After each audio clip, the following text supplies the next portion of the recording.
दक्षिण एशिया की जमीन फिर से सुलग रही है। अफगानिस्तान और पाकिस्तान के बीच बढ़ती टकराहट अब सिर्फ सीमा विवाद नहीं रह गई।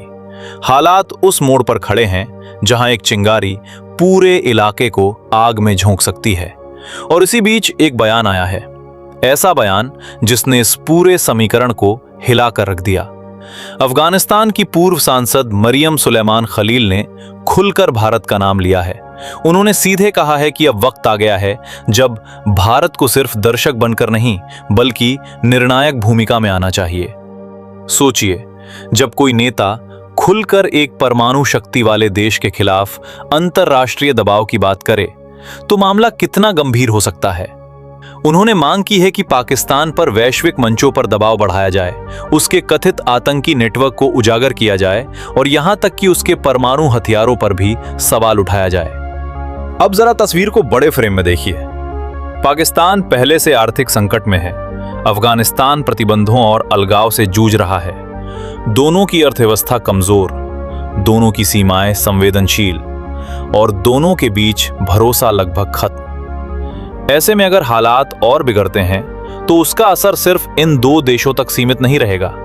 भारत, ईरान, चीन, मध्य एशिया, सब पर असर पड़ेगा। भारत की स्थिति दिलचस्प है। अफगानिस्तान में भारत ने वर्षों से विकास परियोजनाओं में निवेश किया है। सड़कें, बांध, संसद भवन, मानवीय सहायता। यानी भारत के लिए यह सिर्फ राजनीति नहीं, रणनीतिक और मानवीय दोनों सवाल हैं। लेकिन क्या भारत सीधे मैदान में उतरेगा? यही खेल दिलचस्प हो जाता है। चीन की नजर क्षेत्र में अपने निवेश और चाइना पाकिस्तान इकोनॉमिक कॉरिडोर जैसे प्रोजेक्ट्स पर है।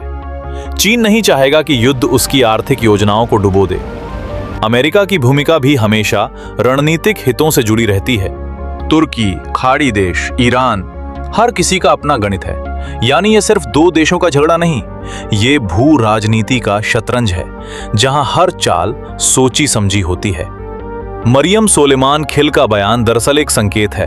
अफगानिस्तान अंतर्राष्ट्रीय समर्थन चाहता है और उसे लगता है कि भारत इस मोर्चे पर भारत की विदेश नीति भावनाओं से नहीं, रणनीति से चलती है। भारत हर कदम तौल कर रखता है क्योंकि एक गलत चाल पूरे क्षेत्र को अस्थिर कर सकती है। अब सवाल आपसे, क्या भारत को इस मामले में खुलकर भूमिका निभानी चाहिए या फिर दूरी बनाकर कूटनीतिक संतुलन बनाए रखना चाहिए? अपनी राय जरूर बताइए। अगर आपको ऐसे गहराई वाले विश्लेषण पसंद हैं तो वीडियो को लाइक करें, शेयर करें और चैनल को सब्सक्राइब करना मत भूलिए।